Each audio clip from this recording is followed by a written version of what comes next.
नमस्कार, आप देख रहे हैं प्राइम न्यूज और मैं हूं आपके साथ आलोक शुक्ला। उत्तराखंड प्राइम में आप सबका स्वागत है। उत्तराखंड के चमोली जिले के जोशीमठ के सुमना इलाके में हिमस्खलन की घटना में अब तक 384 लोगों को सुरक्षित बचा लिया गया है। वहीं सेना ने 8 लोगों के शव बरामद किए हैं, जबकि 6 लोग गंभीर रूप से यहां पर घायल पाए गए। जोशीमठ के सेना हेलीपैड से सेना के 3 हेली बचाव कार्य समेत घायलों को रेस्क्यू कर जोशीमठ पहुंचाया जा रहा है। वहीं बर्फ के नीचे फंसे शेष लोगों का पता लगाने के लिए बचाव अभियान भी लगातार जारी है। वहीं घटना पर गृह मंत्री अमित शाह ने सीएम तीरथ सिंह रावत से फोन पर बातचीत कर हालात की जानकारी ली। इसके बाद खुद सीएम तीरथ सिंह रावत मौके पर रवाना हुए हैं। इलाके का हवाई सर्वेक्षण किया गया है। इस दौरान मुख्यमंत्री ने बताया कि इस हादसे में 6 मजदूरों के मारे जाने की खबर मिली है, जबकि 4 लोग घायल हैं। मुख्यमंत्री ने कहा कि मौके पर सेना, आईटीबीपी की टीमें राहत बचाव कार्य में जुटी हुई हैं। एसडीआरएफ वहां पर आगे बढ़ी है और एनडीआरएफ की कुछ टीमें भी आगे लगातार बढ़ रही हैं। जिला प्रशासन भी शुक्रवार से ही पूरी मुस्तैदी से राहत बचाव में जुटा हुआ है और गाजियाबाद में भी एनडीआरएफ की टीमें अलर्ट मोड पर हैं।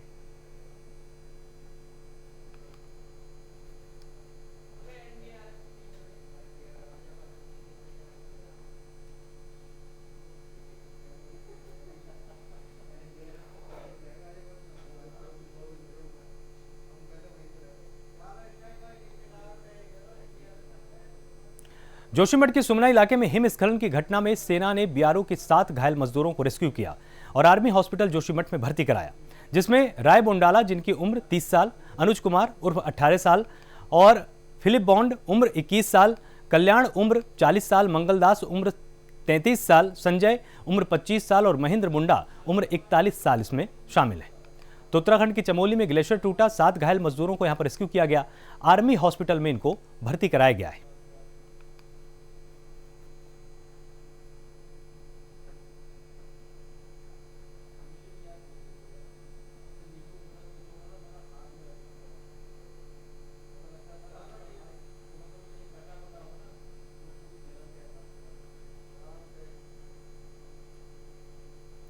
जोशीमठ के भारत चीन सीमा बॉर्डर पर सुमना के पास ग्लेशियर टूटने के बाद राहत बचाव कार्य युद्ध स्तर पर चल रहा है। उत्तराखंड के मुख्यमंत्री तीरथ सिंह रावत ने हेलीकॉप्टर से मौके का पहुंचकर जायजा लिया है। उन्होंने बताया कि क्षेत्र में भारी बर्फबारी हुई है और आईटीबीपी और आर्मी रेस्क्यू काम लगातार कर रही है। जहां पर ग्लेशियर टूटा है वहां पर पहुंचना काफी मुश्किल है, लेकिन भारतीय सेना मौके पर पहुंचने का प्रयास कर रही है। देर शाम तक स्थिति स्पष्ट हो जाएगी कि क्षेत्र में कितना नुकसान हुआ है।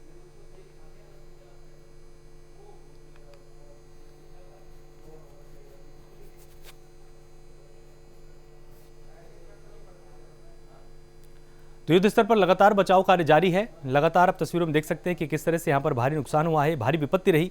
इसमें काफी लोग घायल हुए जिनका समुचित इलाज किया जा रहा है।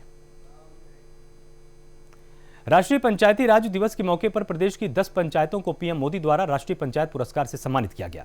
वहीं पूरे देश भर में कुल अलग अलग श्रेणियों में 224 पंचायतों को दीनदयाल उपाध्याय पंचायत सशक्तिकरण पुरस्कार से पुरस्कृत किया गया। इसमें उत्तराखंड के देहरादून जिले की 4, उत्तरकाशी की 3 और रुद्रप्रयाग, पौड़ी और पिथौरागढ़ एक पंचायत शामिल है।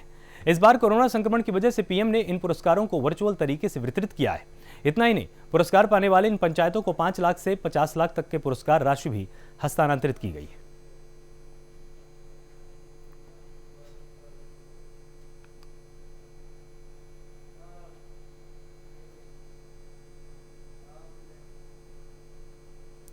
वहीं पौड़ी के द्वारीखाल ब्लॉक के ब्लॉक प्रमुख और उत्तराखंड क्षेत्र पंचायत प्रमुख संगठन के प्रदेश अध्यक्ष महेंद्र राणा ने एक और उपलब्धि अपने नाम कर ली है।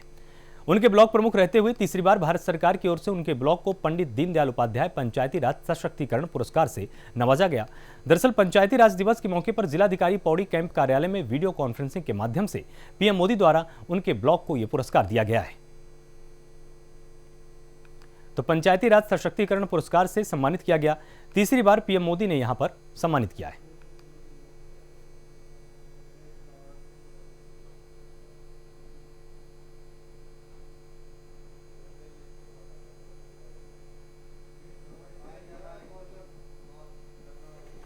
ये पुरस्कार मेरे सभी ब्लॉक के अधिकारियों के लिए है। ये पुरस्कार मेरे ब्लॉक की समस्त उस जनता का है, उस माता बहन का है जिन्होंने प्यार दिया, उन जनप्रतिनिधियों का है जिन्होंने उस क्षेत्र में काम किया और मेरे कामों को आगे बढ़ाया। कंधे से कंधे मिला के सब लोगों ने काम किया और ये पुरस्कार उनके लिए है। तीसरा पुरस्कार लगातार आज महेंद्र राणा जी ने हमारे पूरे गढ़वाल मंडल का, हमारे उत्तराखंड का नाम पूरे भारतवर्ष में रोशन किया है। और भारतवर्ष में एक अकेले ऐसे प्रमुख हैं जो कि जिनको लगातार भारत सरकार ने 3 बार पुरस्कृत किया हो, ऐसे महेंद्र राणा जी हैं। और जनता का अपार समर्थन, अपार प्यार उनके साथ है और निश्चित ही वो आगे की ओर बढ़ता हुआ एक कदम है। देहरादून में सीएम तीरथ सिंह रावत ने सचिवालय में आयोजित बैठक में प्रदेश में कोविड की स्थिति की समीक्षा करते हुए निर्देश दिए कि कालाबाजारी की शिकायतों पर दोषी लोगों पर सख्त कार्रवाई की जाए। इसमें किसी तरह की शिथिलता बर्दाश्त नहीं की जाएगी। साथ ही सीएम तीरथ सिंह रावत ने कहा कि बैठकों में जो निर्णय एक बार लिया जाता है उसकी अनुपालना सुनिश्चित की जानी चाहिए। मई से राज्यव्यापी टीकाकरण अभियान संचालित किया जाना है और इसकी पुख्ता तैयारियां कर ली जाएं। कोविड प्रोटोकॉल का ध्यान रखते हुए कैंप अप्रोच पर टीकाकरण की व्यवस्था की जाए। औद्योगिक संस्थानों, कॉलेजों सहित ग्राम स्तर पर यह तैयारियां करनी है। नगर निकायों की भांति ही पंचायतों में भी सैनिटाइजेशन कराया जाए। आगे उन्होंने कहा कि प्रदेश की सीमाओं पर बाहर से आने वालों की सख्त चेकिंग हो और बिना RT-PCR नेगेटिव रिपोर्ट के उनको एंट्री न दी जाए। राज्य के प्रवासी लोगों के लिए रजिस्ट्रेशन जरूरी हो, उन्हें सीधे उनके घर भेजकर होम आइसोलेशन में रखा जाए। ये लोग होम आइसोलेशन का पालन करें, इसके लिए ग्राम प्रधानों का सहयोग लिया जाए। इसके लिए ग्राम प्रधानों को समुचित धनराशि उपलब्ध करानी होगी। पुलिस का प्रधानों को सहयोग दिया जाए।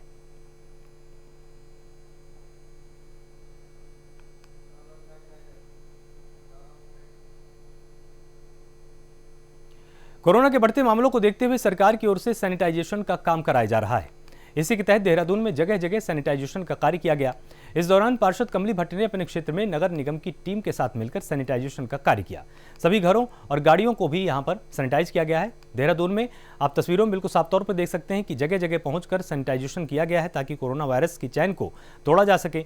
और कोरोना को लेकर प्रशासन यहां पर हाई अलर्ट मोड पर है। नगर निगम टीम ने सैनिटाइजेशन का कार्य बखूबी किया है। घरों और गाड़ियों को सैनिटाइज किया गया।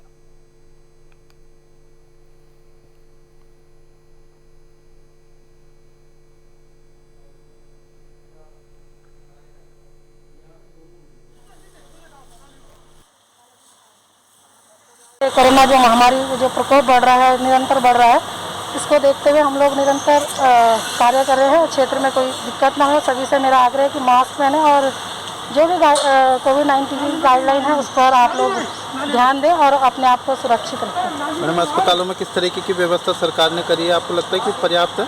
सरकार तो युद्ध स्तर पर काम कर ही रही है, लेकिन जो ये प्रकोप बढ़ रहा है और इसके देखते हुए सभी काम कर रहे हैं।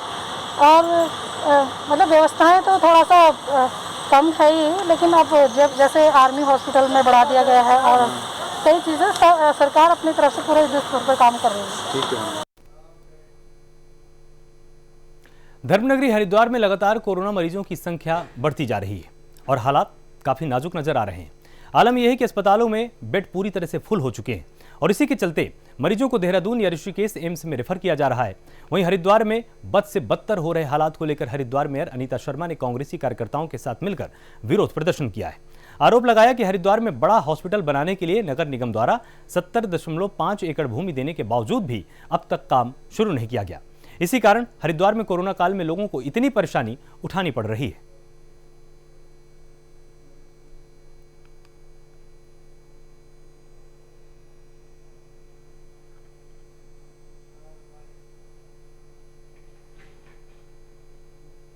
सरकार होश में आओ। 5 अप्रैल को हमने बोर्ड मीटिंग की थी।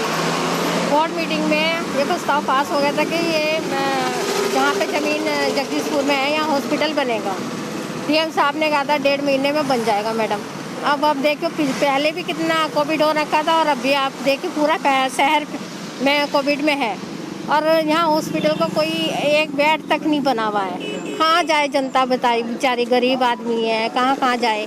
आप देखिए टेंट लगा के कोविड की जांच हो रही है। आज यहाँ हॉस्पिटल होता तो ये जांच अंदर होती। तो मैं तो ये कहूँगी कि सरकार कहाँ सो रही है, जो गरीबों के लिए सुन रही है। हॉस्पिटल बनना चाहिए गरीबों के लिए और गरीब तो देखो मारा भटक रहा सारी जगह। हॉस्पिटल बेड तक खाली नहीं है। किच्छा तहसील इलाके के सूरजमल आयुर्वेदिक अस्पताल में बने कोविड सेंटर का सांसद अजय भट्ट ने निरीक्षण किया है। सूरजमल आयुर्वेदिक अस्पताल में बने 400 बेड के कोविड सेंटर का निरीक्षण करते हुए सांसद अजय भट्ट ने स्वास्थ्य कर्मचारियों को तत्काल प्रभाव से सभी सुविधाएं उपलब्ध कराने के निर्देश दिए हैं। आगे उन्होंने कहा कि उत्तराखंड में ऑक्सीजन की कमी नहीं है और न ही ऑक्सीजन की कमी आने दी जाएगी। साथ ही कहा कि उत्तराखंड में दवाइयों की भी कमी नहीं आने दी जाएगी।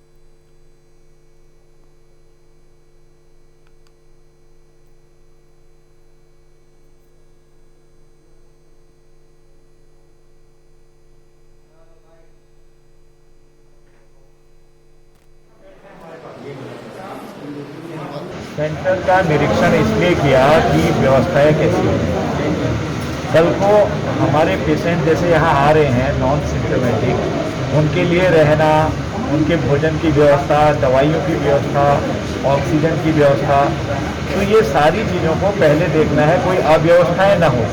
हमारे संगठन का भी निर्देश है, हमारी सरकारों का भी है, और देश के प्रधानमंत्री मोदी जी ने भी ये कहा है कि सब लोग हर मरीज को अच्छी तरह से देखें। ये संकट की घड़ी है, राष्ट्रीय आपदा है, इस पर संकोच करने की कोई आवश्यकता नहीं है। मैं तो सबसे निवेदन, अपने माननीय विधायकगणों से भी निवेदन किया है, अपने कार्यकर्ताओं से, हमारे माननीय अध्यक्षगण, इसी तरह से दूर दराज जाकर भी कहीं भी कोई पेशेंट हो रहा है उसकी सेवा करने में चूक नहीं कर रहे हैं। बस इतनी एहतियात बरतनी है कि अपने को बचा के रखना है।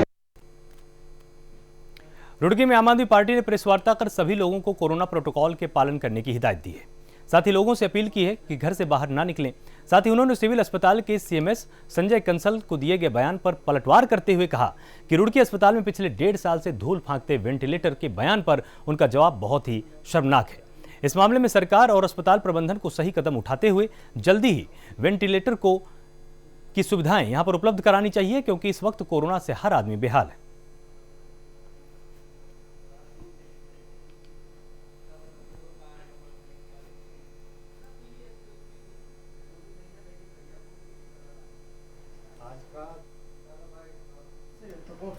देश के जो नागरिक हैं वो कोरोना संकट से जूझ रहे हैं। इस समय जो चिकित्सा व्यवस्था है उस पर तरह तरह से सवाल उठाए जा रहे हैं, और मैं आम आदमी पार्टी की तरफ से ये स्पष्ट करना चाहता हूँ कि इस समय का जो कोरोना का संकट है, सबसे पहले मेरा सभी नागरिकों से निवेदन है कि जो सरकार की गाइडलाइंस हैं कोरोना काल की, उनका सबका पालन करें, सोशल डिस्टेंस बनाए रखें, प्रॉपर मास्क यूज़ करें, और जब यदि बहुत ही आवश्यक हो तो आप घर से निकलें अपने काम के लिए, अन्यथा जो अनावश्यक रूप से घर से बाहर निकलने से भी बचें। मेरा सिर्फ इतनी सी गुजारिश है सरकार से और आईएमए से, सभी से ये गुजारिश है, और जितने भी यहाँ डॉक्टर्स हैं, कि आप कोरोना के लिए जो कोविड वार्ड बना रखे हैं आपने प्राइवेट हॉस्पिटल्स में, उनकी रेट लिस्ट बाहर हॉस्पिटल के बाहर लगाएं, ताकि पहले से पहले लोगों को पता रहे कि आप क्या चार्ज ले रहे हैं। क्योंकि अंदर आते हैं किसी और बीमारी का इलाज कराने के लिए, कुछ लोग उसको जो कोविड वार्ड में धकेल देते हैं, जिससे आदमी इलाज किसी और चीज का पाना चाहता है और इलाज उसका किसी और चीज का चल जाता है। तो वो नहीं होना चाहिए, बल्कि लोगों को डर से बाहर निकालने के लिए हमें उनकी मदद करनी चाहिए। रुड़की की सिविल लाइन कोतवाली इलाके के बेलडा गांव में कोरोना वैक्सीन लगाने के लिए स्वास्थ्य विभाग की ओर से एक कैंप लगाया गया है, जिसमें बड़ी संख्या में ग्रामीण कोरोना वैक्सीन लगवाने के लिए पहुंच रहे हैं। वहीं कोरोना के मरीज लगातार बढ़ रहे हैं और इन कैंप में रोजाना तकरीबन 96 लोगों को कोरोना वैक्सीन लगाने का काम किया जा रहा है।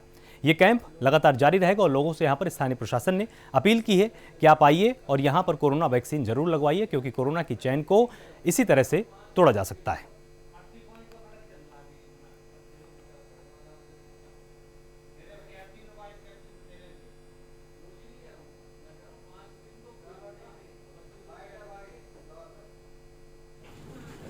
यहाँ पे 11 लोगों का वैक्सीनेशन हो चुका है और यहाँ पे कम से 100 तो हो जाएगा टारगेट है। लोग यहाँ पे काफ़ी जागरूक है, यहाँ पे वैक्सीन लगवाने के लिए आ गए हैं और यहाँ पे 3 आंगनवाड़ी और आशाएं सारी उपस्थित है।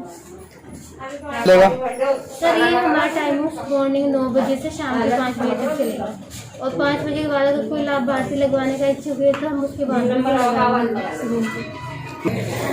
सर कैंप तो कंटिन्यू चल रहा है। सर साइट चेंज कर देते हैं, जैसे आज यहाँ पे पंचायत घर में, कल आंगनवाड़ी सेंटर पे हो सकता है या फिर सब सेंटर पे हो सकता है। यहाँ बेलडा में पीएससी है, फिर वहाँ पे भी होता रहता है। कोरोना के मामले लगातार बढ़ते जा रहे हैं। वहीं पौड़ी जिले के सतपुली तहसील में काम करने वाले 2 कर्मचारी कोरोना से संक्रमित पाए गए हैं। इसके बाद तहसील परिसर को 3 दिन के लिए बंद किया गया है। उप जिलाधिकारी संदीप कुमार का कहना है कि तहसील में 2 कर्मचारियों के कोरोना पॉजिटिव आने पर उन्हें कोविड केयर सेंटर सतपुली में आइसोलेट कर दिया गया है। वहीं तहसील को 3 दिन तक के लिए बंद किया गया है उप जिलाधिकारी का कहना है कि बाकी सभी कर्मचारियों की भी सैंपलिंग की जा रही है और तहसील परिसर को सैनिटाइज किया जा रहा है।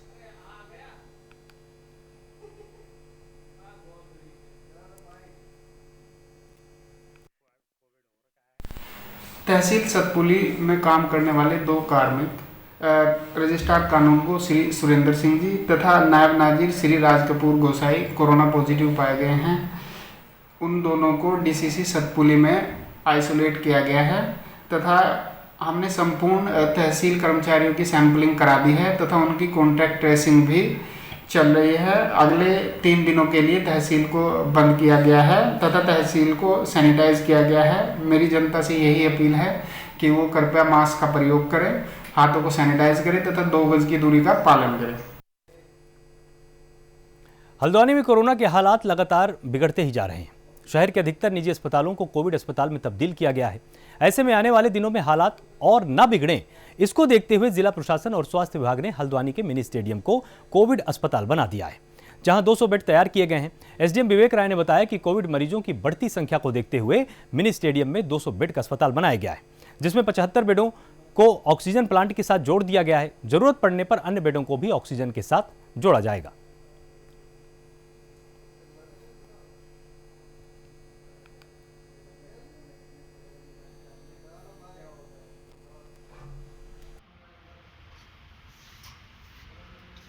हम लोग जो है भविष्य में आने वाली जो स्थितियां हैं उसकी तैयारी कर रहे हैं। जब भी ऐसी स्थिति आएगी तो हम मिनी स्टेडियम में मरीजों को रखने की स्थिति में है। सीसीसी के रूप में उसको प्रयोग कर सकते हैं। साथ ही 50 ऑक्सीजन कंसंट्रेटर हमारे पास हैं, जो ऐसा संयंत्र है कि खुद ही जो है वो ऑक्सीजन जनरेट कर लेता है, तो उसका भी प्रयोग कर सकते हैं। और हम जो है कुछ ऐसे बेड्स तैयार कर रहे हैं जो ऑक्सीजन युक्त हो। पाइपलाइनें बिछ रही हैं, जैसी आवश्यकता होगी वैसी हम जो है शुरू करेंगे। कितने बेडों की व्यवस्था है यहाँ पर? मिनी स्टेडियम में कुल 200 बेड है।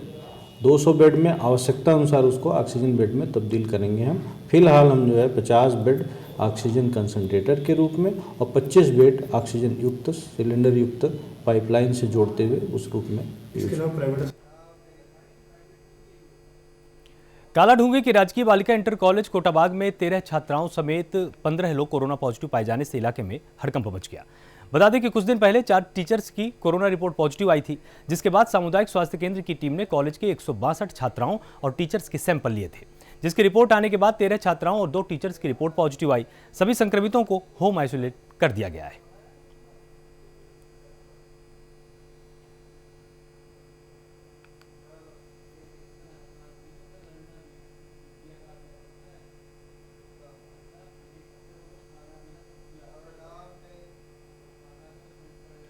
वहीं चमोली में बढ़ते कोरोना मामलों के चलते बैंकों में सोशल डिस्टेंसिंग और मास्क न पहनने वालों के खिलाफ चालान अभियान चलाया गया। बता दें कि रोजाना बैंकों में सोशल डिस्टेंसिंग की धज्जियां उड़ाई जा रही थीं और लोगों की सुबह से ही लंबी लाइन यहां पर लग जाती थी। वहीं पुलिस चौकी इंचार्ज विनोद चौरसिया के नेतृत्व में चलाए जा रहे एक अभियान के तहत बैंक के बाहर लगी भीड़ और बिना मास्क लगाए घूम रहे लोगों के चालान काटे गए। तो वहीं मोटर वाहन एक्ट में भी तमाम लोगों के चालान यहां पर काटे गए।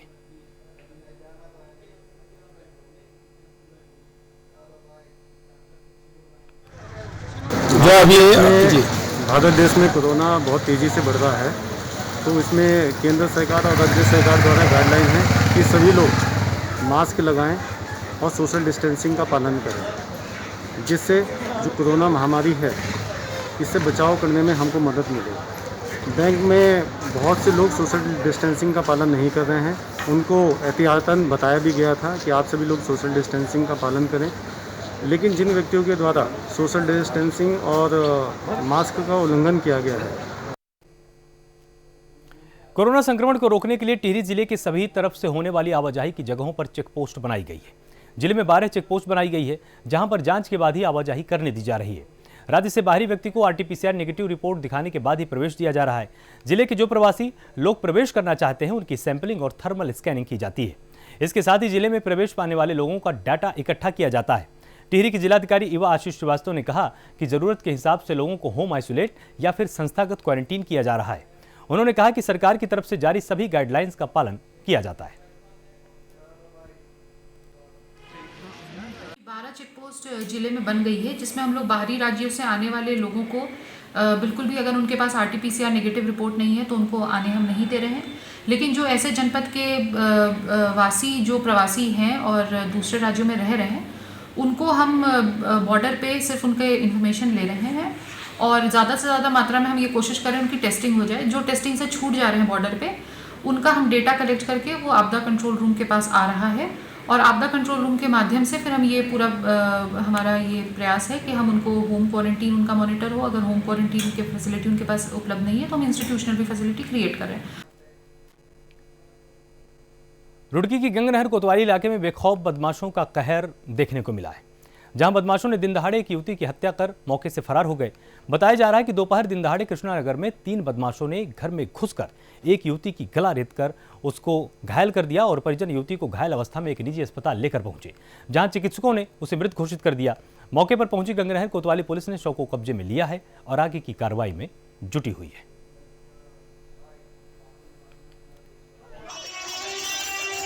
हमें प्राप्त हुई थी कि 3 लड़के यहाँ पर कृष्णानगर में आए थे और एक लड़की को चाकू मार के उसे घायल किया था। मौके लड़की को रास्ते में ले जाते हुए उसकी मृत्यु हो गई है। इसमें एक मुलजिम पकड़ा गया है, बाकी औरों को हम जल्द ही पकड़ के उसके खिलाफ भी कार्रवाई करेंगे। चाकू कहाँ मारे थे? उसको घर में आके मारा गया था। उत्तराखंड प्राइम में फिलहाल इतना ही। आप लगातार जुड़े रहिए प्राइम न्यूज के साथ। नमस्कार।